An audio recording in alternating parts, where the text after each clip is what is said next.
কাঁচা লঙ্কার official YouTube চ্যানেলে সবাইকে জানাচ্ছি একটা ওয়ার্ম ওয়েলকাম। আশা করি আপনার প্রত্যেকে খুব ভালো আছেন। বেনুদির রান্নার বই থেকে আজকে আমাদের প্রথম রান্না। 12 নম্বর ল্যান্সডাউন টেরেসে সুপ্রিয়া দেবীর বাড়ি। প্রতি বছরই বিরাট করে লক্ষ্মী পুজো হতো সুপ্রিয়া দেবীর বাড়িতে। ওনার মা সারাদিন ধরে নিজের হাতে নানা রকমের ভোগ রান্না করতেন। সেই নানা রকম ভোগের রান্নার থেকে আজকে আপনাদের সাথে শেয়ার করবো মূলরম্বল। সুপ্রিয়া দেবী লিখেছেন ওনার মা কিন্তু খুবই সুন্দর মূলরম্বল বানাতেন। চলুন আমার সাথে কাঁচা লঙ্কা রান্না করে আর আপনাদের সাথে শেয়ার করে নিই মূলরম্বল বানানোর জন্য আমাদের কি কি উপকরণ লাগছে। মূলরম্বল বানানোর জন্য প্রথমেই আমি 1 কিলো মতন মূলো নিয়েছি, যেটাকে খোসা ছাড়িয়ে পাতলা পাতলা করে গোল গোল করে কেটে নিয়েছি। কাটার পর জলে ভালো করে ভাপিয়ে নিয়েছি 5 থেকে 7 মিনিট মতন, তারপর জলটা ঝরিয়ে রেখে দিয়েছি। 1 টেবিল স্পুন আমি কালো সর্ষে নিয়েছি, 4 থেকে 5টা তেঁতুল নিয়েছি যেটাকে আমি জলে ভিজিয়ে রেখেছি। আমি 1 কাপ মতো জলে ভিজিয়ে রেখেছি। স্বাদ মতন চিনি নিয়েছি, স্বাদ মতন নুন নিয়েছি। নারকেলের দুধ নিয়েছি আমি বড় কাপের 1 কাপ। 1 কাপ মতো আতপ চাল নিয়েছি যেটাকে ভালো করে ধুয়ে জলে ভিজিয়ে রেখেছিলাম 30 মিনিট মতন।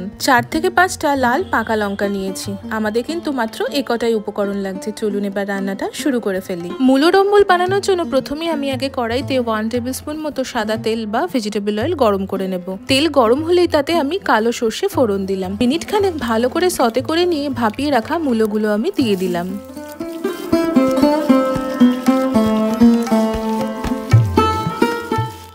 ভাপিয়ে রাখা মূলগুলো দিয়ে মূলগুলো হালকা করে ভেজে নেব বা সাঁতলে নেব। মূলটা সাঁতলাতে সাঁতলাতে আমি একটু বইয়ের পাতাটা এদিক ওদিক করে দেখছিলাম। দেখুন উত্তম কুমার আর সুপ্রিয়া দেবীর এই ছবিটা লক্ষ্মী পুজোর ভাসানের দিন। এই ছবিটা কি সুন্দর না? এই ছবিটা দেখতে দেখতেই আমি রান্নাটা করছিলাম।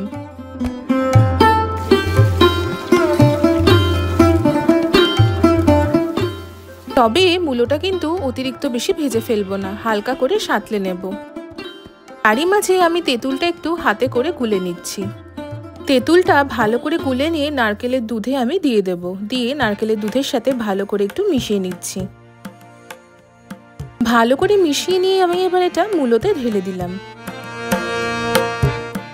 ওপর থেকে স্বাদ মতন নুন দিলাম আর স্বাদ মতন চিনি দিয়ে দিলাম। যেহেতু আমি তেঁতুল দিয়েছি তাই জন্য টকের পরিমাণটা ব্যালেন্স করার জন্য সেই রকম বুঝে কিন্তু আমি চিনির ব্যবহার করেছি। আপনারা যে যেরকম মিষ্টি খেতে চান সেরকম বুঝে কিন্তু চিনির ব্যবহারটা করবেন। নুন আর চিনিটা দিয়ে ভালো করে আমি মিশিয়ে নিচ্ছি। যতক্ষণ রান্না হচ্ছে আমি এবার একটা ব্লেন্ডারে ভিজিয়ে রাখা আতপ চালটা ঢেলে দিলাম।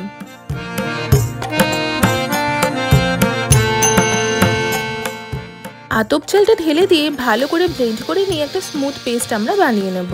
এই আতপ চালে পেস্টটা দেবার পর দেখবেন রান্নার স্বাদটা একদম বদলে যাচ্ছে। আমিও প্রথমে ভেবেছিলাম যে আতপ চাল বাটা দিয়ে মূলরম্বল কেমন হতে পারে খেতে, কিন্তু বানিয়ে দেখলাম সত্যি খেতে অসাধারণ হয়। এই আতপ চালে পেস্টটা দিয়ে ভালো করে একটু মিশিয়ে নেব। দেখবেন সুন্দর ঘন হয়ে আসছে।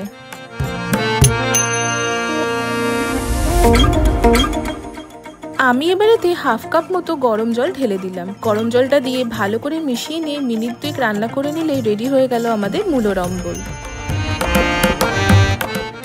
দেখলেন তো কত সহজে রান্নাটা হয়ে গেল, আর নাম মাত্র উপকরণ দিয়ে। কি সুন্দর যে খেতে হয়েছিল কি বলবো আপনাদের। বাড়িতে একবার ডেফিনেটলি ট্রাই করবেন।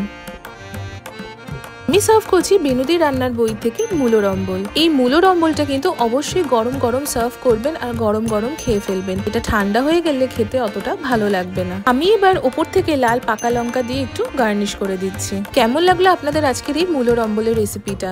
আশা করছি আপনাদের আজকের এই রেসিপিটা ভালো লেগেছে। যদি ভালো লেগে থাকে তাহলে অবশ্যই আমাদের চ্যানেলটা সাবস্ক্রাইব করবেন, আমাদের এই ভিডিওটা লাইক করবেন আর ভিডিওটা প্রত্যেকের সাথে শেয়ার করবেন। দেখা হচ্ছে আবারও একটা খুব সুন্দর রেসিপির সাথে। ততক্ষণের জন্য ভালো থাকবেন, সুস্থ থাকবেন আর কাঁচা লঙ্কাকে এইভাবেই ভালোবাসা সাপোর্ট দিতে থাকবেন। See you soon and happy cooking!